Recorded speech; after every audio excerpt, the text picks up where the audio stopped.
আজকে পাহাড়ে উঠে স্বার্থ যেহেতু এত বড় বড় লেক সেই রকমের একটা পরিবেশের জায়গা দেখার মতন। যদি আমার বন্ধু যারা আছে তারা যদি আসতে চান আমার সাথে যোগাযোগ করলে অবশ্য এই লেক দেখাইতে পারবো। অনেক সুন্দর সুন্দর লেক দেখার মতন।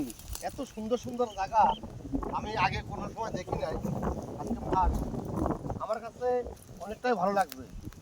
বিশাল বড় বড় মাছ আছে লেকে, অবশ্য ধরা যাবে না, অনুমতি আছে কিনা ধরার মতন জানি না। তারপর আর কত সুন্দর সুন্দর কলা বাগান, ফল গাছ, এরকমের একটা জায়গা দেখার মতন।